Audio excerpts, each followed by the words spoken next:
और किसी को चिंता नहीं हुई, न किसी राजा को, न किसी राजनेता को, न किसी अन्य समाज के प्रतिष्ठित व्यक्ति को चिंता हुई। चिंता किसको हुई? बोले एक महात्मा को। गाध तनय मन चिंता व्यापी, हरि बिनु मरहि न निश्चर पापी।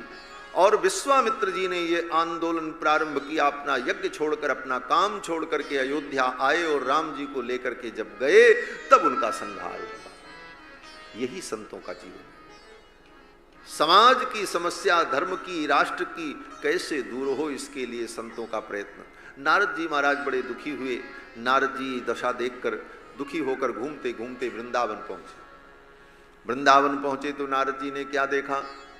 वहां पर एक देवी जमुना के तट पर रो रही थी और उसके अगल बगल दो पुरुष पड़े हुए थे, बुढ़े बेहोश, और कई स्त्रियां उसकी सेवा कर रही थी।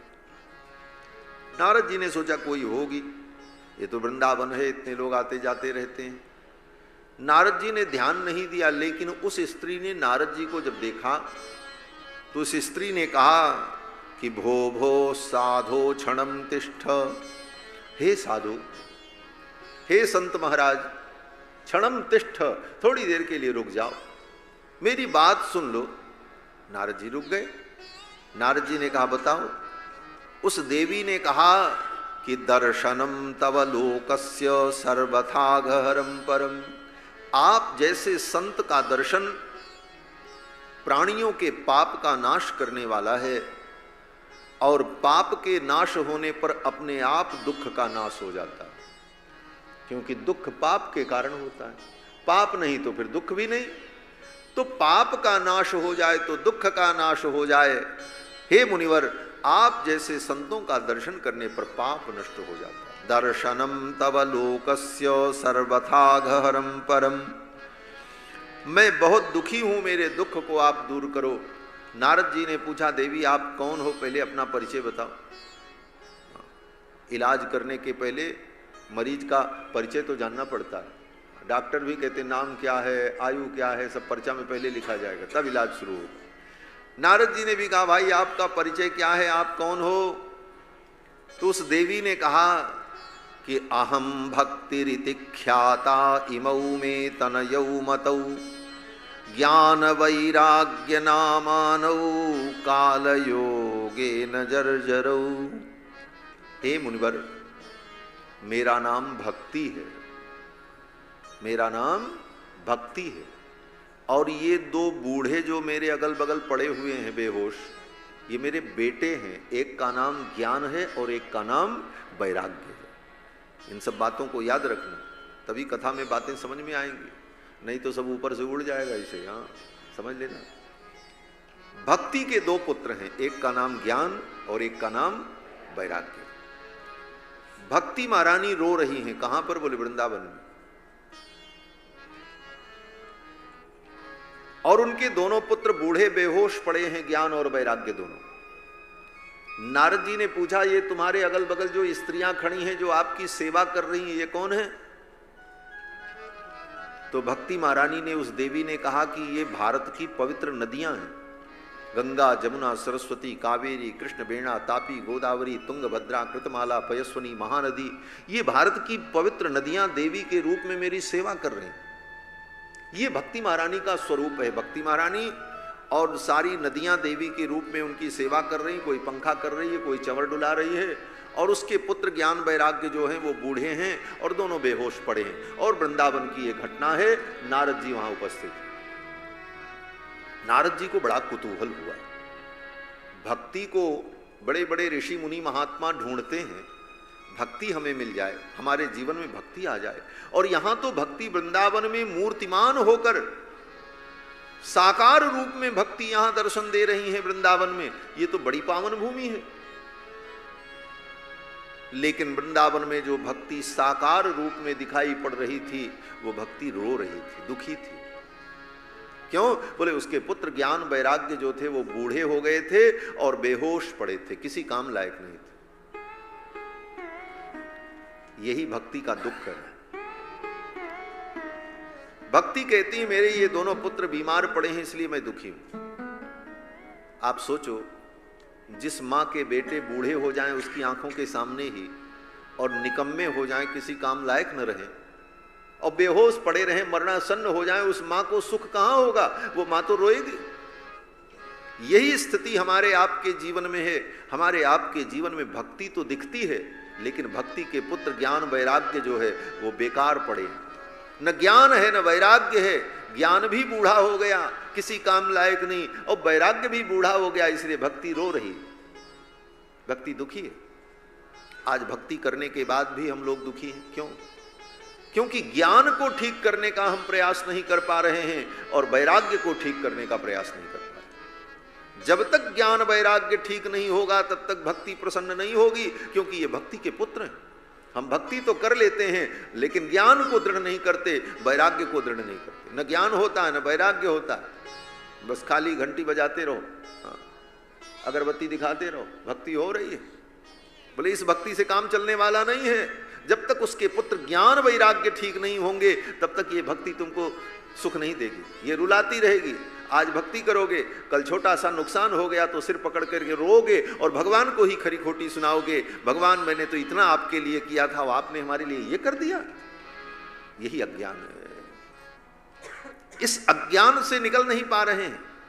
कारण क्योंकि हमारे जीवन में ज्ञान वैराग्य दृढ़ नहीं है। नारद जी ने देखा, नारद जी ने भक्ति महारानी से पूछा, एक बात बताओ देवी, आप आई कहां से? क्या आप यहीं वृंदावन में प्रकट हुई हो? भक्ति महारानी ने कहा, नहीं, मैं तो द्रविण देश में प्रकट हुई। ये द्रविण देश जहां आप बैठे, ये भक्ति की उत्पत्ति का स्थान है। भक्ति महारानी ने यही कहा कि उत्पन्ना द्रविणे साहम वृद्धिम कर्नाटके गता। मैं द्रविण देश में उत्पन्न हुई और द्रविण देश में उत्पन्न होकर मैं उत्तर भारत की ओर चली। रास्ते में एक देश आया जिसका नाम कर्नाटक, आगे कर्नाटक प्रांत है। भक्ति महारानी कहती हैं, द्रविण देश में उत्पन्न होकर के जब मैं उत्तर की ओर चली तो कर्नाटक मिला। कर्नाटक में मैं जवान हो गई। कोई व्यक्ति पैदा होता तो पहले बच्चा रहता, बाद में जवान होता है। भक्ति महारानी कहती हैं, कर्नाटक में जाकर के मैं जवान हो गई। उत्पन्ना द्रविणे साहम वृद्धिम कर्नाटके गता, क्वचिन क्वचिन महाराष्ट्रे गुर्जरे जीर्णताम गता। आगे जब मैं गई तो महाराष्ट्र में मेरा कहीं कहीं प्रचार प्रसार हुआ, लेकिन उसके आगे जब गई गुजरात में तो गुजरात में जाकर के मैं जीर्ण हो गई, मैं बूढ़ी हो गई। भक्ति यहां प्रकट हुई, यहां से जाते जाते गुजरात पहुंचते पहुंचते भक्ति विचारी जीर्ण हो गई। क्यों? बोले गुजरात में बड़ी पाखंड की अधिकता थी। पाखंडियों की संख्या ज्यादा होने के कारण गुजरात की उस भूमि में जाकर के भक्ति भी विचारी जीर्ण हो गई। वो तो नरसी जी की कृपा कहो कि गुजरात में नरसी भगत प्रकट हुए, जिन्होंने गुजरात की भूमि को पावन बना दिया। जगत विदित नरसी भगत जेहि गुज्जर धर पावन करी। नरसी जी महाराज ने गुजरात की भूमि को पावन कर दिया, पवित्र कर दिया। नहीं तो गुजरात में पाखंड के कारण भक्ति वहां जाकर के जीर्ण हो गई। भक्ति महारानी कहती, वहां से मैं वृंदावन आई। वृंदावन में आकर के मैं तो जवान हो गई, लेकिन ये मेरे बेटे ज्ञान वैराग्य तो बूढ़े के बूढ़े, इनको आप ठीक कर दो, यही मेरा दुख है, आप मेरे इस दुख को दूर करो। नारद जी ने कहा, अच्छा।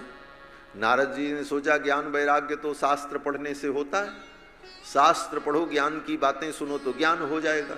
ये संसार जो है नश्वर है, इन सारे विषयों को बार बार सुनोगे तो संसार से वैराग्य भी हो जाएगा। तो नारद जी ने सोचा, लाओ इनको शास्त्र सुनाते हैं। नारद जी बैठ गए और वो बेहोश पड़े ज्ञान वैराग्य को सुनाने लगे। क्या सुनाया? बोले वेद सुनाया, वेदांत सुनाया, श्रीमद् भगवत गीता सुनाई महाराज। हाँ, वेद वेदांत सब सुना डाला। वेद वेदांत घोषैश्च गीता पाठैर मुहुर्मुहु। नारद जी ने गीता पाठ सुनाया। गीता पाठ एक बार नहीं कई बार सुनाया, लेकिन न ज्ञान उठा न वैराग्य उठा। केवल गीता का पारायण कर लो, गीता पर संगोष्ठी कर लो, गीता पे सेमिनार हो, गीता पे व्याख्यान हो, इससे जो है ज्ञान वैराग्य नहीं जगेगा। ये प्रत्यक्ष उदाहरण है। नारद जी ने सुनाया, गीता पाठैर मुहुर्मुहु, एक बार दो बार नहीं कई बार गीता पाठ सुनाया नारद जी ने, लेकिन न ज्ञान जगा न वैराग्य जगा, ज्यों के त्यों बैठे रहे महाराज, पड़े रहे। वेद वेदांत घोषैश्च गीता पाठैर मुहुर्मुहु बोध्यमानो तदातेन कथंचित उत्थितौ बलात्। बहुत परिश्रम करने के बाद थोड़ा हिले डुले वो ज्ञान वैराग्य, लेकिन फिर जम्हाई लेकर के गिर पड़े, जृंभमाणौ। नारद जी ने कहा, इनको कैसी निद्रा आ गई है। अहो निद्रा कथम याति वृद्धत्तम च महत्तरम, कैसे इनको स्वस्थ किया जाए। नारद जी का सारा उद्यम निष्फल होने लगा। उसी समय आकाशवाणी हुई। आकाशवाणी में भगवान ने कहा कि हे नारद, उद्यम सफलस्तेयम भविष्यति न संशय। हे नारद, तुम्हारा उद्यम, तुम्हारा प्रयास सफल होगा, इसमें संशय नहीं है, लेकिन जो करना चाहिए वो करो। क्या करें? आकाशवाणी ने कहा सत्कर्म करो। ज्ञान वैराग्य को ठीक करने के लिए सत्कर्म करो। इतना कह करके आकाशवाणी बंद हो गई। नारद जी ये पूछ नहीं पाए कि कौन सा सत्कर्म करें।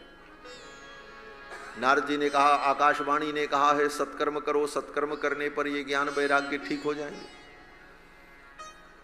नारद जी ने भक्ति महारानी से कहा, देवी अब आप यहीं बैठो वृंदावन में, हम थोड़ा आते हैं। भक्ति महारानी ने कहा, हमारी समस्या तो आपने दूर नहीं की और चले जा रहे हो। नारद जी ने कहा, आपकी ही समस्या का समाधान ढूंढने जा रहे हैं। पहले तो ये पता लगावें कि वो सत्कर्म क्या है जिस सत्कर्म के करने पर ज्ञान वैराग्य जगेंगे, क्योंकि आकाशवाणी ने यही कहा है। भक्ति महारानी को वृंदावन की भूमि में छोड़कर नारद जी सत्कर्म की परिभाषा जानने के लिए चल पड़े। और जब चले नारद जी, जहां जहां गए कहीं कोई उत्तर नहीं मिला। घूमते घूमते अंत में नारद जी पहुंचे बद्रिकाश्रम, हिमालय में। बद्रिकाश्रम जब पहुंचे तो वहां पर 4 महात्मा मिले महाराज। ये 4 महात्मा बड़े विलक्षण थे। एक का नाम था सनक। वो सनक का मतलब वो नहीं जिसको सनक चढ़ जाए, वो सनक नाम था सनक। एक का नाम सनक, एक का नाम सनातन, एक का नाम सनंदन और एक का नाम सनत कुमार। चारों के नाम के आगे सन शब्द है। सनक, सनंदन, सनातन, सनत कुमार। चारों के नाम में पहला शब्द आता है सन, इसलिए इन चारों को कहा जाता है सनकादिक। सनकादिक माने सनक शब्द जिनके आदि में हो नाम में, वो सनकादिक। और इन चारों में जो सबसे बड़े हैं उनका नाम सनक भी है। सनक, सनंदन, सनातन, इसलिए सनकादिक। ये 4 भाई मिले। ये ब्रह्मा जी के मानस पुत्र हैं और जन्म से ही भगवत भक्ति संपन्न, ज्ञान वैराग्य संपन्न है। सदा 5 वर्ष के ही रहते हैं, कभी बड़े नहीं होते। देखत बालक, देखने में बालक हैं, लेकिन बहुकालीना, बड़े पुराने हैं महाराज। पुरखों के भी ये पुरखा हैं। श्री वेदव्यास जी महाराज कहते हैं, पंचहायन संयुक्ता पूर्वेशाम अपि पूर्वजा। ये 5 वर्ष के ही रहते हैं, लेकिन पूर्वेशाम अपि पूर्वजा, आपके जितने पुरखे दर पुरखे हैं उन सब से बड़े हैं। ब्रह्मा जी के प्रथम संतान हैं। ये 4 भाई मिल गए और ये 4 भाई बड़े अद्भुत महात्मा महाराज। ये सदा सत्संग में रहते हैं। अभी कहा ना कि सत्संग में रहो तो युग का, काल का प्रभाव नहीं पड़ता, इसलिए इनके ऊपर काल का प्रभाव आज तक नहीं पड़ा। काल क्या करता है? बोले काल हमको बड़ा करता है, जवान करता है, बूढ़ा करता है, मार देता है, एक दिन मर जाते हैं।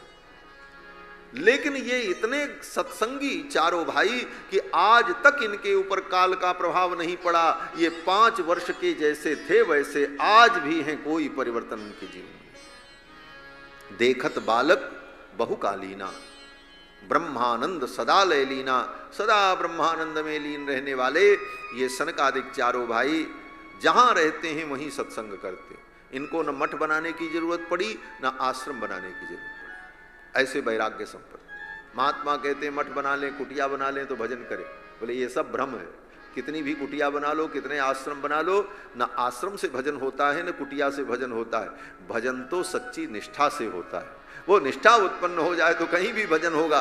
और सब बना डालो लेकिन कुछ होने वाला नहीं। बड़े बड़े आश्रम बन जाते हैं, भजन करेंगे, ये व्यवस्था बन जाए तो हम भजन करेंगे। बोले वो व्यवस्था बनती रहेगी, भजन तो कहीं भी हो सकता है। सनकादिकों ने जीवन में कोई आश्रम नहीं बनाया, कोई मठ नहीं बनाया और किसी भी वस्तु का संग्रह नहीं किया। एक कपड़ा भी नहीं, तन पर भी कोई कपड़ा नहीं। सनकादिकों के देह पर कोई कपड़ा भी नहीं, नंगे ही रहते महाराज, दिगंबर। देखत बालक बहुकालीना, ब्रह्मानंद सदा ले लीना, आशा बसन व्यसन यहति नहीं, रघुपति चरित हूं ही तह सुनहि। और ये चारों भाई भगवान का गुणगान करते रहते, जहां बैठ जाएं वहीं सत्संग कर लेते हैं। बोले इनको सत्संग कराने वाले की जरूरत, बोले जरूरत नहीं पड़ती इनको। ये चारों सत्संगी हैं, उसी में एक कथा सुनाते हैं, 3 बैठ करके सुनने लग जाते हैं। जब वो सुनाने वाले थक जाते हैं तो वो आकर के श्रोता बन जाते हैं और श्रोता में से ही एक व्यक्ति जाकर के व्यासपीठ पर बैठ जाता, फिर वक्ता बन जाता है। चारों श्रोता, चारों वक्ता और चारों निरंतर भगवान के चरित्र को ही सुनते रहते। इसलिए युग का प्रभाव, काल का प्रभाव उनके ऊपर आज तक नहीं हुआ। जब से सृष्टि बनी तब से ये सनकादिक है। और ऊपर से ये एक महा औषधि का सेवन करते रहते हैं। बोले कौन सी औषधि है, कहां मिलती है? बोले वो ऐसी वैसी औषधि नहीं। बोले उनके पास एक औषधि है, क्या? बोले भगवान का नाम। हरि शरणमेवं ही नित्यम एषाम मुखे वचः। ये चारों निरंतर हरि शरणम हरि शरणम हरि शरणम, इसी का जप करते रहते, इस औषधि का निरंतर सेवन करते रहते। ये कथा केवल सुनने के लिए नहीं, इस कथा में जो चीज मिल जाए उसको गांठ बांध करके रख लो। ये भी एक बात है। सनकादिकों के जीवन में यह दिव्यता क्यों है? बोले वो निरंतर अपने मुख से हरि शरणम कहते रहते। अकेले भी रहते हैं तो हरि शरणम। यही मंत्र आप भी रख लो, उठते बैठते चलते फिरते हरि शरणम। देखो जीवन में कितना बड़ा परिवर्तन आ जाएगा। जीवन में बहुत कुछ बदल जाएगा और जीवन दिव्य बन जाएगा। सनकादिक यही कीर्तन करते रहते हैं, हरि शरणम। सनकादिक मिले, नारद जी ने अपनी चिंता बताई। सनकादिकों ने उत्तर दिया नारद जी को। सनकादिकों ने कहा नारद, सत्कर्म सूचको नूनम ज्ञान यज्ञ स्मृतो बुधई। आकाशवाणी ने जो कहा है सत्कर्म करो, तो सत्कर्म यही है कि श्रीमद् भागवत महापुराण की कथा, भक्ति महारानी और ज्ञान वैराग्य को सुनाओ। भागवत की कथा सुनेंगे, ज्ञान वैराग्य भक्ति, तो तीनों ठीक हो जाएंगे।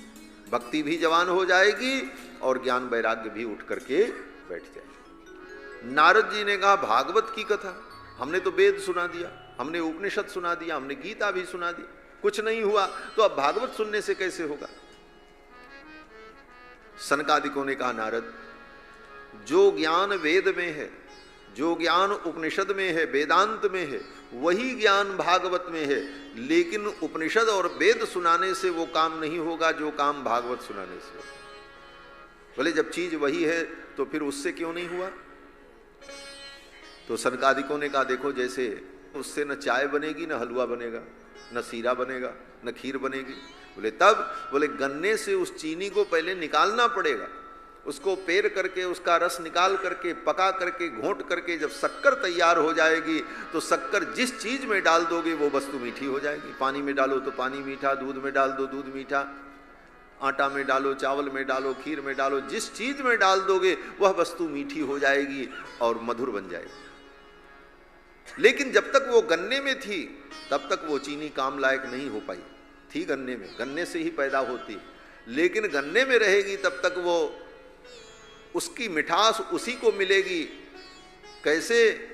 बोले उस गन्ने को दांत से छील छील करके फिर एक एक टुकड़े को अपने मुख में चबा चबा करके व्यक्ति उसका रस ले, तब भले थोड़ा रस मिल जाए, लेकिन एक ही रस मिलेगा, मधुर रस, बाकी कोई व्यंजन का स्वाद उसमें नहीं आ पाएगा।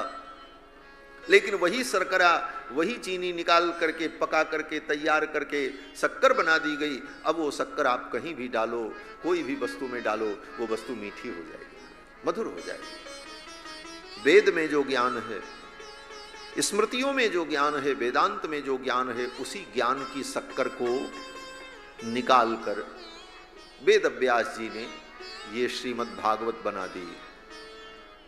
अब इस श्रीमद् भागवत रूपी शक्कर को लेकर आप अपने जीवन को मीठा बना लो, आपके जीवन की भक्ति मीठी बन जाएगी। महाराज, ये भागवत की कथा का शक्कर जिस जिस चीज में डालोगे, भगवान की पूजा में, आरती में, ध्यान में, वंदन में, हवन में, यज्ञ में, भगवान के नामोच्चारण में, इस कथा रूपी शक्कर को मिलाते जाओ, आपके जीवन में भक्ति का विविध व्यंजन बन करके तैयार हो जाएगा और भक्ति आनंदमयी हो जाएगी। नारद जी को ये बात समझ में आ गई। नारद जी ने कहा तो ये कथा कौन सुनाएगा? सनकादिकों ने कहा हम सुनाएंगे। बोले कहां सुनाएंगे? बोले चलो हरिद्वार में। बद्रीनाथ धाम से उतर करके कहां आए? हरिद्वार। क्यों? बोले हरिद्वार में समतल भूमि, बद्रीनाथ धाम में बड़े बड़े पहाड़, बड़ा दुर्गम, क्योंकि वो शिखर है हिमालय का। हिमालय के शिखर से उतरकर समतल भूमि में आकर, धरातल पर आकर के सनकादिकों ने ये कथा सुनाई। इसका मतलब बोले ज्ञान के उच्च शिखर पर जाकर के अगर कथा होगी तो वो कथा सबके लिए ग्राह्य नहीं होगी। बहुत ऊंची ऊंची ज्ञान की बातें की जाएं, बोले कुछ लोग समझ पाएंगे, बाकी लोग नहीं समझ पाएंगे। लेकिन वही भागवत की कथा व्यवहार के धरातल पर आकर के, समतल भूमि पर आकर के जब होगी तो समान रूप से सबको समझ में आएगी और सभी उस कथा का आस्वादन कर पाएंगे। इसीलिए कथाओं में बहुत वेद वेदांत की व्याख्या नहीं होती, कथाओं में तो रस की व्याख्या होती है, सरस व्याख्या होती है। वेद वेदांत की जहां जरूरत पड़ती है थोड़ी बहुत चर्चा उसकी भी हो जाती है। अंत में नारद जी महाराज आए हरिद्वार, सनकादिक आए, कथा का आयोजन हुआ।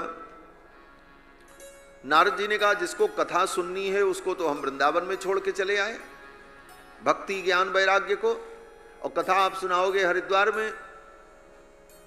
हाँ, आप हरिद्वार में कथा सुनाओगे, सुनने वाले जिनका कल्याण होना है वो तो बैठे हैं वृंदावन में, भक्ति ज्ञान वैराग्य, वो कैसे सुनेंगे? और अभी तो द्वापर युग है, कलयुग आया नहीं है, नहीं तो संस्कार चैनल पे लाइव हो जाता, दूर से भी लोग सुन लेते। क्या तिवारी जी? तो तब की वो व्यवस्था नहीं थी, तो कैसे इनका कल्याण होगा, ये कथा कैसे सुनेंगे? तो सनकादिकों ने बड़ा सुंदर उत्तर दिया। सनकादिकों ने कहा चिंता मत करो, यत्र भागवती वार्ता तत्र भक्त्यादिकं व्रजेत। जहां पर भागवत की कथा होती है वहां पर ये तीनों आ जाते हैं बिना बुलाए। कौन? बोले भक्ति ज्ञान वैराग्य, ये तीनों वहां आ जाते हैं। इसका मतलब बोले आप चिंता मत करो, आपके यहाँ कथा हो रही है, यहाँ भी भक्ति ज्ञान वैराग्य आ गए, आ जाएंगे। क्यों? बोले उनके बिना तो कथा ही नहीं होगी। तो जहां कथा होती है भक्ति ज्ञान वैराग्य तीनों वहां बिना बुलाए आ जाते हैं। सनकादिकों ने कहा यत्र भागवती वार्ता तत्र भक्त्यादिकं व्रजेत। कैसे आते हैं, कैसे उनको पता चलता है कि यहां कथा होने वाली है? बोले कहते हैं कथा शब्दम समाकर्ण्य, किसी व्यक्ति ने चर्चा की, अरे वहां तो कथा होने जा रही है, बस सुन लेते हैं और सुन करके आ जाते हैं। नारद जी ने कहा हाँ महाराज आ तो जाते हैं, लेकिन एक समस्या है, भक्ति बीमार पड़ी है और ज्ञान वैराग्य बूढ़े बेहोश पड़े हैं, तो कैसे आएंगे? बीमार व्यक्ति तो चल नहीं सकता, बूढ़ा व्यक्ति भी नहीं चल सकता। तो सनकादिकों ने कहा इसकी चिंता मत करो, कथा शब्दम समाकर्ण्य तत्त्रिकम तरुणायते। कथा शब्द सुनते ही ज्ञान वैराग्य भक्ति तीनों जवान हो जाते हैं और दौड़ करके चले आते हैं। इसका मतलब, बोले इसका मतलब यही है कि आप कथा सुनोगे तो आपकी भक्ति, आपका ज्ञान, आपका वैराग्य, ये तीनों जवान हो जाएंगे महाराज। जो बूढ़े पड़े हैं, अशक्त हैं, वो स्वस्थ हो जाएंगे इस कथा को सुन करके, वो जवान हो जाए। और जो जवान हो जाए उसको आने में क्या दिक्कत है, वो तो दौड़ के आ जाएगा। नारद जी ने कहा तब ठीक है। अब सनकादिकों ने कथा शुरू की महाराज। ज्यों ही मंगलाचरण किया सनकादिकों ने हरिद्वार में कथा का, उसी समय बड़े बड़े ऋषि मुनि महात्मा लोग वहां कथा सुनने के लिए आ गए।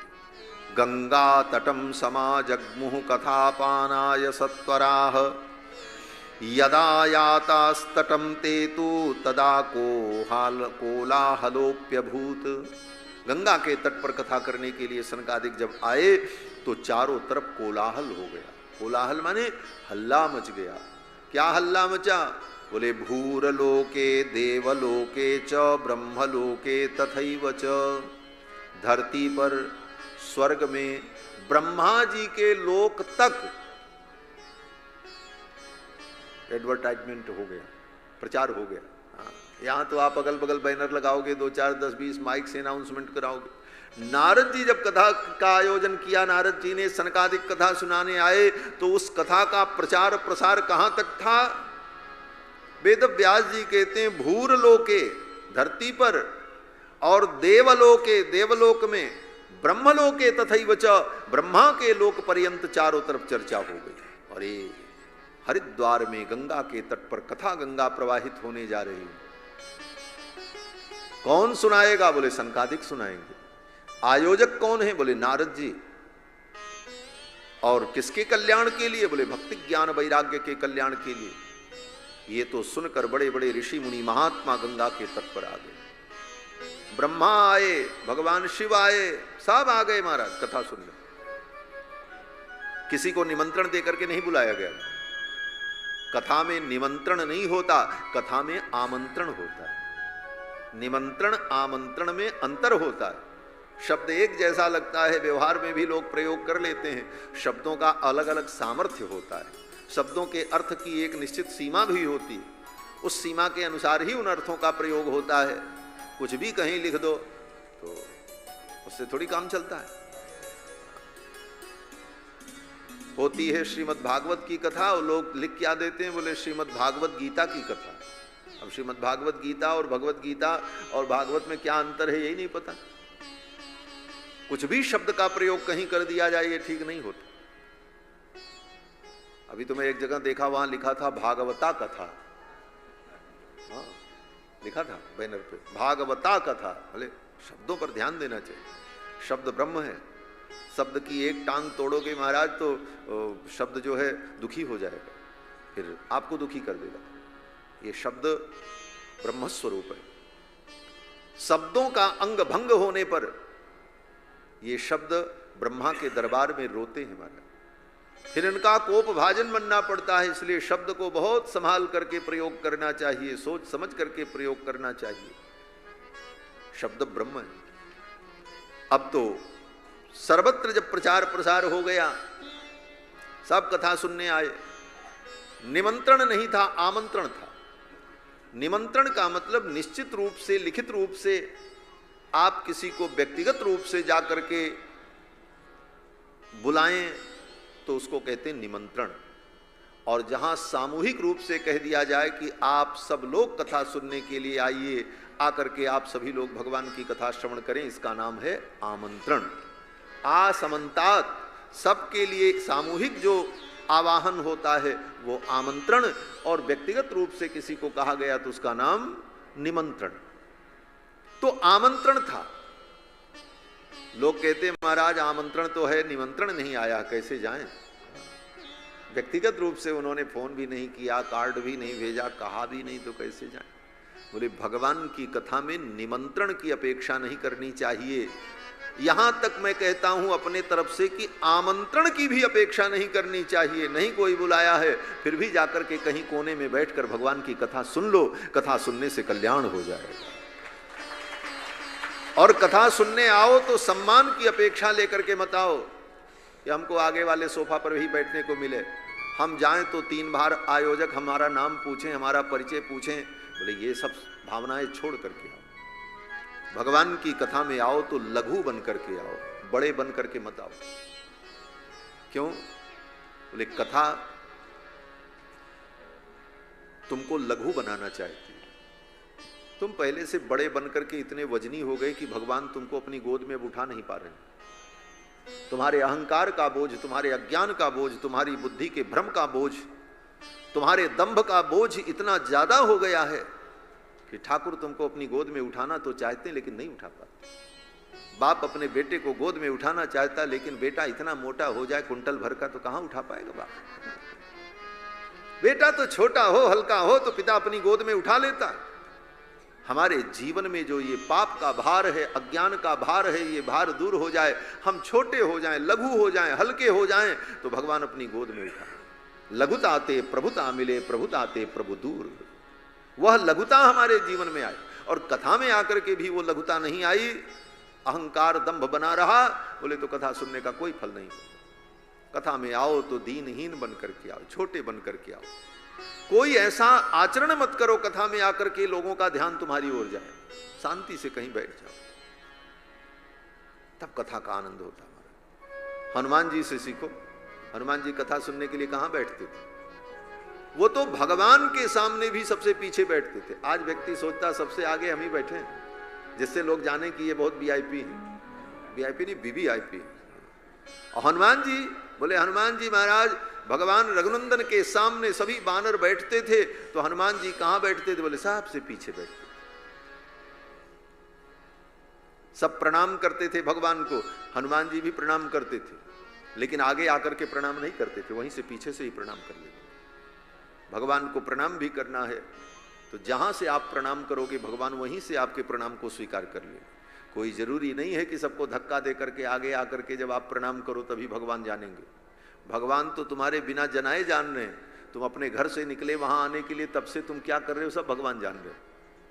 भगवान को बताने की जरूरत नहीं पड़ती, आप कहीं से प्रणाम करो। लेकिन यह अज्ञानियों का जो वीआईपी कल्चर है, इसने धर्म की व्यवस्था को ध्वस्त कर दिया। आज बड़े बड़े मंदिरों में यही स्थिति।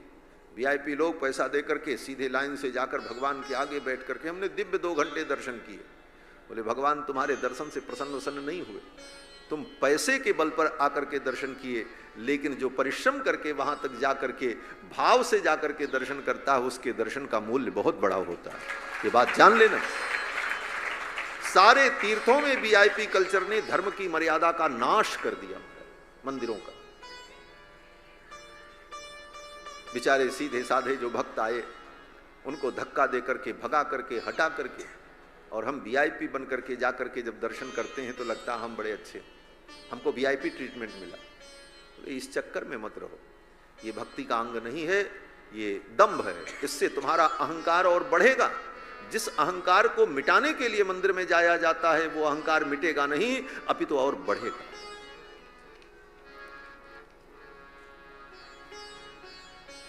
भगवान की कथा तो कहीं भी हो, आकर के बैठ जाओ, सुनो। हनुमान जी महाराज कभी भगवान को आगे प्रणाम करने नहीं जाते।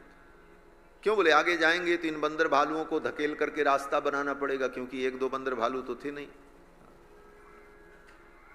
कितने थे? बोले पद्म 18 जूथप बंदर, 18 पद्म तो सेनापति थे केवल। पद्म कितना होता है? बोले पद्म संख्या की गणना आप लोग कर लेना। इकाई, दहाई, सैकड़ा, हजार, 10,000, लाख, 10 लाख, करोड़ 10 करोड़, अरब 10 अरब, खरब 10 खरब, शंख 10 शंख, उसके बाद तब पद्म की संख्या आती है। तो 18 पद्म सेनापति थे। 18 पद्म तो ब्रिगेडियर थे महाराज। सेना कितनी थी? गोस्वामी जी महाराज कहते मूर्ख सो जो करन चह लेखा। वो प्राणी मूर्ख होगा जो गणना करना चाहे राम जी की सेना में कितने बंदर थे, उनकी कोई संख्या नहीं थी। और इतने बंदर भगवान के सामने खड़े। अब हनुमान जी कैसे जाएं दर्शन करने?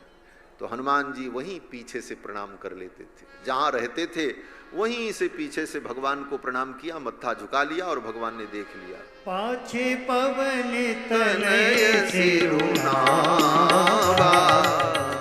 पाछे पवन तनय सिरुनावा, जानि काज प्रभु निकट बुलावा, जानि काज प्रभु निकट बुलावा। पाछे पवन तनय सिरुनावा, हनुमान जी महाराज वहीं पीछे से प्रणाम कर लेते हैं। राम जी ने यहां से देख लिया और जब देखा तो राम जी ने हनुमान जी को बुलाया, हनुमान इधर आओ, तुम काम लायक आदमी हो, ये बाकी सब बेकार है। भगवान ने समझ लिया कि यही काम लायक आदमी है। पाछे पवन तनय सिरुनावा, जान काज प्रभु निकट बुलावा। भगवान ने समझा काम तो यही करेगा, ये बाकी सब तमाशा देखने वाले लोग, ये सब फोटो खिंचाने वाले लोग हैं, काम लायक आदमी तो यही है। और हनुमान जी को जब बुलाया, जो काम करता है वो दिखता नहीं है, उसका काम दिखता है, उसका काम दिखता है, वो नहीं दिखता है। लोग सोचते हैं हमारा काम दिखे न दिखे हम दिखें। काम दिखेगा तो तुम्हें सब देख लेंगे और काम नहीं दिखा तो फिर सब दिखना बेकार। भगवान समझ गए ये हनुमान काम लायक है, बुलाया और बुला करके कुछ विचार विमर्श भी नहीं किया, सीधे भगवान ने अपनी मुद्रिका निकाली और हनुमान जी को दिया और कहा जाओ सीता का तुम पता लगा। कर मुद्रिका दीन जनु जानी, परसासी सरोरुह पानी। इतने बंदर थे, चारों दिशाओं में बंदर भेजे गए, पूरब पश्चिम उत्तर दक्षिण पता लगाने के लिए सीता जी। तो राम जी को सच पूछो तो करना चाहिए था क्या? बोले 4 मुद्रिका रखते, एक पूरब वाले को देते, तुमको सीता मिल जाए तो दे देना, तुमको मिल जाए तुम दे देना। चारों दिशा में बानर लोग गए, लेकिन मुद्रिका केवल हनुमान जी को मिली। क्यों? बोले भगवान जान रहे हैं, बोले सब जाएंगे, तमाशा करके आ जाएंगे, सीता जी का पता तो हनुमान ही लगाएंगे, इसलिए हनुमान जी को मुद्रिका दी। कर मुद्रिका दीन जन जानी, परसासी सरोरुह पानी। और सिर पर हाथ रख दिया, बोले हनुमान जाओ तुम सीता जी का पता लगाओ। तो जिसके अंदर ये दैन्य हो वही भक्ति के स्वरूप को समझ सकता है, वही भगवान के स्वरूप को समझ पाता है और वही भगवान को प्रिय होता है। इसलिए कथा में आमंत्रण भी पता चल जाए तो दौड़ के चले जाना चाहिए, निमंत्रण की तो अपेक्षा भी नहीं करनी चाहिए। सब चले आए महाराज। कौन कौन आया? बोले श्री भागवत पीयूष पानाय रसलम पटाह। श्रीमद् भागवत महापुराण रूपी अमृत को पीने के जो लालची थे, लंपट थे, वो सब कथा सुनने के लिए आ गए गंगा के तट पर। कौन कौन आए? बोले भृगु वशिष्ठ च्यवन। भृगुर्वशिष्ठश्च्यवनश्च गौतमो मेधातिथिर्देवल देवरातौ। रामस्तथा गाधिसुतश्च साकलो मृकण्डुपुत्राजित पिप्पलादाः। योगेश्वरौ व्यासपराशरौ च छायाशुको जाजलिजह्नुमुख्याः। सर्वेऽप्यमी मुनिगणाः सह पुत्रशिष्याः। स्वस्त्रीभिराययुतरतिप्रणयेन युक्ताः। ये सब आ गए। भृगु वशिष्ठ च्यवन, वेदव्यास जी महाराज, जाजली, ये बड़े बड़े महामुनि लोग अपनी पत्नी पुत्र परिवार सबको लेकर के आए कथा सुनने। और कौन आया? बोले वेद वेदांत 17 पुराण, गंगादि पवित्र नदियां, ये सब कथा सुनने के लिए आए। ब्रह्मा आए, शंकर आए, इंद्र आए, वरुण आए, कुबेर आए, सब आए। अब गंगा के तट पर कथा प्रारंभ हुई। सनकादिकों ने जब कथा प्रारंभ की तो सबसे पहले सनकादिकों ने भागवत की महिमा कही। एक श्लोक, न गंगा न गया काशी पुष्करम न प्रयागकम सुखशास्त्र कथायाश्च फले न समताम नयेत। श्रीमद् भागवत सुनने का फल क्या है?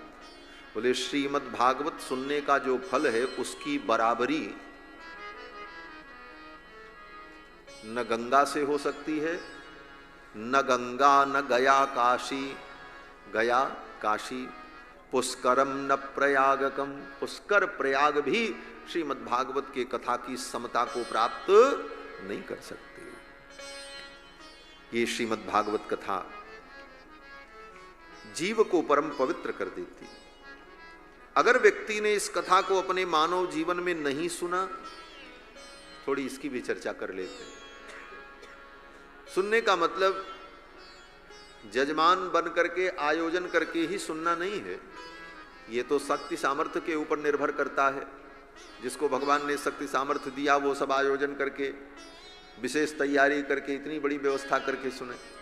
लेकिन अगर इतनी बड़ी व्यवस्था जीवन में नहीं बन पाती है, फिर भी श्रीमद् भागवत की कथा जहां कहीं हो वहीं जाकर के सुन ले, ये तो कल्याणकारिणी है। और अगर नहीं सुना तो कहते हैं आजन्म मात्रमपि येन सठेन किंचित चित्तम विधाय सुख शास्त्र कथा न पीता। जिसने अपने चित्त को समाहित करके, चित्त को स्थिर करके इस कथा को नहीं सुना, पूरा जीवन बीत गया और इस कथा को नहीं सुन पाया, तो कहते हैं वो व्यक्ति कैसा है? बोले चांडाल बच्च, वो तो चांडाल है। इतना बढ़िया जीवन मिला था मानव जीवन, और कथा नहीं सुना, बोले तो वो चांडाल ही होगा। उसको चांडाल समझो महाराज। कहते हैं चांडाल ही नहीं, उसको गधा समझो, ये ज्यादा अच्छा होगा। व्यास जी महाराज तो इतने कठोर शब्दों का प्रयोग कर रहे हैं। व्यास जी कहते हैं उसको चांडाल समझो, बोले चांडाल भी कम है, उसको गधा समझो। चांडाल तो कम से कम मनुष्य होता है, वो मनुष्य से भी गया गुजरा है, गधा है, पशु है। चांडाल वच्च खरवत वतते नीतम मिथ्या स्वजन्म जननी जनि दुख भाजा। सनकादिक कहते हैं इतना ही नहीं, वो गधा है तो, लेकिन उससे भी बड़ा पापी है। बोले क्यों पापी है? बोले उसने पैदा होकर के केवल अपनी मां को दुख दिया। मां के गर्भ में आकर के मां के खून मांस हड्डी से उसके शरीर का निर्माण हुआ, मां की जवानी नष्ट हुई, इतना ही उसने धरती पर आकर के किया, इससे ज्यादा उसने कुछ नहीं किया। मिथ्या स्वजन्म, उसका जन्म झूठा हो गया, व्यर्थ हो गया। जननी जनि दुख भाजा, केवल उसने अपनी जननी को, मां को दुख दिया और कुछ नहीं किया। ऐसा पापी व्यक्ति। लेकिन इतने पर ही व्यास जी नहीं रुके। व्यास जी कहते हैं जीवत छवो, जिसने भगवान की कथा नहीं सुनी, भागवत की कथा नहीं सुनी, ये जीवन पा करके वो क्या है? बोले जीवत छवो, वो जिंदा ही मुर्दा है। उसको मरा समझो, उसको जिंदा समझो ही मत। जिंदा कौन है? बोले जो भगवान की कथा सुनता है। जो भगवान की कथा नहीं सुना वो तो मुर्दा ही है।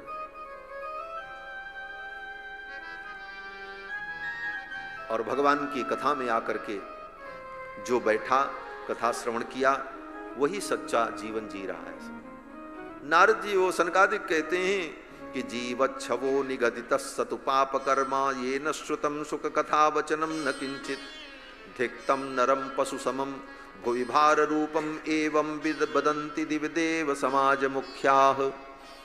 नारद जी कहते हैं देवताओं के समाज में ये चर्चा होती है।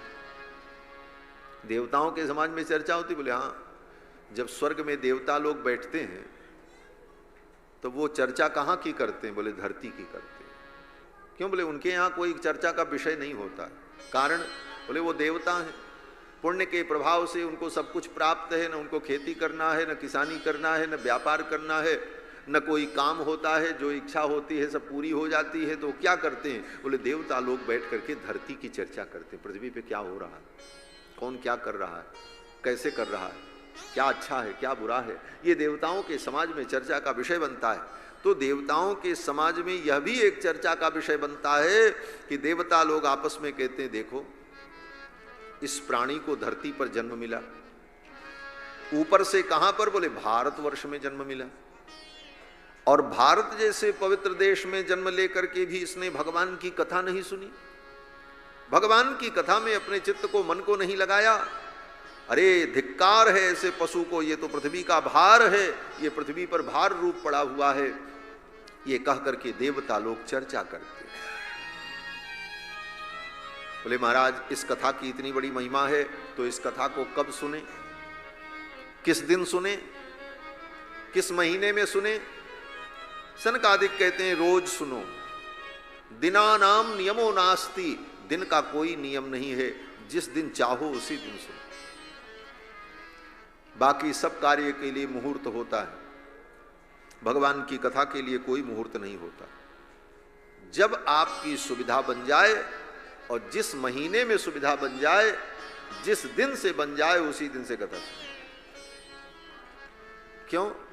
बोले मुहूर्त देखोगे तो मुहूर्त 4 महीने बाद, 5 महीने बाद का है, और 4-5 महीने बाद जो मुहूर्त आएगा उसके पहले कहीं तुम्हारा मुहूर्त आ गया जाने का, तब तो मुहूर्त तो धरा ही रह जाए। कहीं जाने का मुहूर्त बन गया तब तो कथा रखी रह जाएगी। इसलिए कहते मुहूर्त की चिंता मत करो, बाकी सब कार्यों में मुहूर्त देखना चाहिए। मुहूर्त शास्त्र है, ज्योतिष शास्त्र है, उसकी बड़ी महिमा है। लेकिन भगवान की कथा में कोई ऐसा बंधन नहीं है। भगवान की कथा तो कभी भी सुनो। दिनानाम नियमो नास्ति सर्वदा श्रवणम मतम। और गोस्वामी तुलसीदास जी महाराज भी कहते हैं कि राम की शरण जाए साइत सुदिन न हेरिए। भगवान की शरण में जाना है तो साइत और सुदिन देखने की जरूरत नहीं है।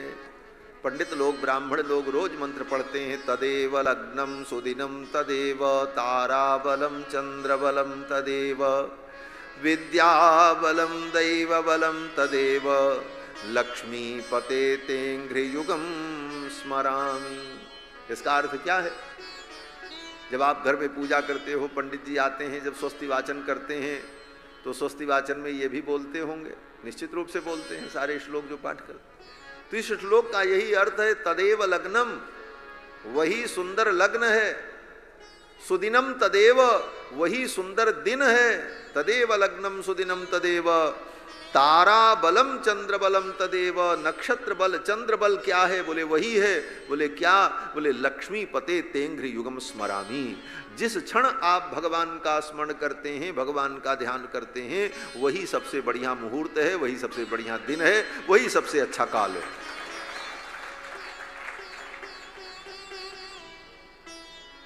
इसलिए भगवान की कथा कभी भी सुननी चाहिए।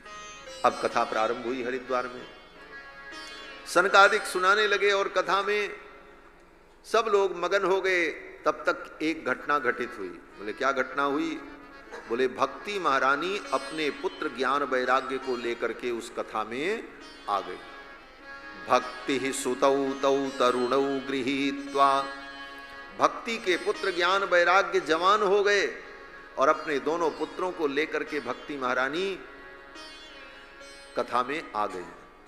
और कथा में जब आई तो प्रेमैक रूपा सहसा विरासीत।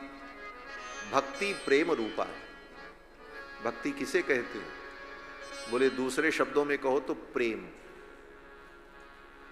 भगवान से प्रेम हो, इसी का नाम भक्ति। बस, बहुत ज्यादा व्याख्या समझाने की जरूरत नहीं, मोटी मोटी बात। प्रेम, इसी का नाम भक्ति है। प्रेमैक रूपा, वो भक्ति क्या है? बोले प्रेम ही उसका रूप है, प्रेमैक रूपा। सहसा विरासीत, अचानक भक्ति महारानी अपने पुत्र ज्ञान वैराग्य को लेकर कथा में प्रकट हो गई। लोगों ने देखा, क्या देखा? बोले भक्ति महारानी गुनगुना रही थी। भक्ति महारानी के मुख से मधुर मधुर भगवन नाम संकीर्तन निकल रहा था। क्या कीर्तन निकल रहा था? बोले श्री कृष्ण गोविंद हरे मुरारे नाथेति नामानि मुहुर्वदन्ति। ये बड़ा प्रसिद्ध कीर्तन है। राम कथा कृष्ण कथा में सर्वत्र भक्त लोग इस कीर्तन को गाते हैं। श्री कृष्ण गोविंद हरे मुरारे, हे नाथ नारायण वासुदेव। यही कीर्तन करती हुई भक्ति महारानी वहां पर प्रकट हो गई अपने पुत्रों के संग।